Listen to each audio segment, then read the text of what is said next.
Ассалаумағалейкум достар, сіздермен мен Ерас Жұмабай. Достар, бүгін біздерде битва отрядов деген режимде ойнайтын боламыз.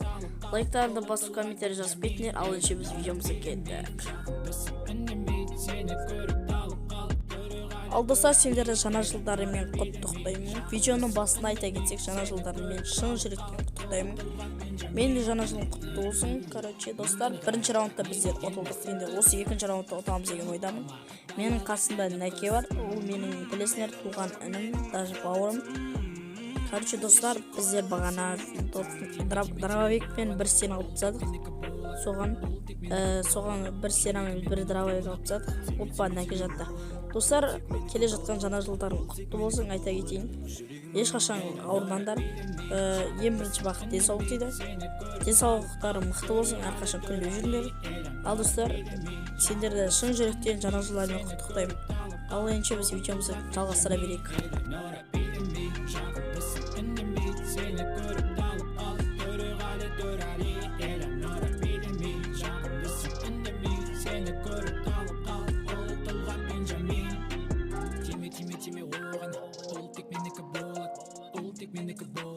Жүрегіме менің қонақ Тиме оған Ол тек менікі болады Ол тек менікі болады Жүрегіме менің қонақ Тиме оған Ол тек менікі болады Ол тек менікі болады Жүрегіме менің қонақ Тиме оған Ол тек менікі болады Ол тек менікі болады Жүрегіме менің қонақ Билемей, жақындысың үнемей Сені көріп қалып Төреғали Элеонора билемей, жақындысың үнемей Seni görüp kalıp Tolga Benjamin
Eleonora bilimi Жағымдысың үнеме Сені көріп талып қалды Төреғали Төрәли Eleonora bilimi Жағымдысың үнеме Сені көріп талып қалды Қолы тұлға Бенджамин Eleonora bilimi Жағымдысың үнеме Сені көріп талып қалды Төреғали Төрәли Eleonora bilimi Жағымдысың үнеме Сені көріп талып қалды Қолы тұлға Бенджамин Мынаны қара не деген әсем қыз Тоңып қалма далада әлі қыз Eleonora менің махаббатым Өзгеше қойылған сенің атың Тиме оған Ол тек менікі болады Ол тек менікі болады Жүрегіме менің қонақ Тиме оған Ол тек менікі болады Ол тек менікі болады Жүрегіме менің қонақ Eleonora bilimi Жағымдысың үнеме Сені көріп талып қалды Төреғали Төрәли Eleonora bilimi Ал достар, осындай қызықты жерден біз ұттық. Нені бөліп қалсам да бұлар ұтып шықты. Ал достар, қызықты сәттер аяқтаймыз. Ендеше барлықтарыңызға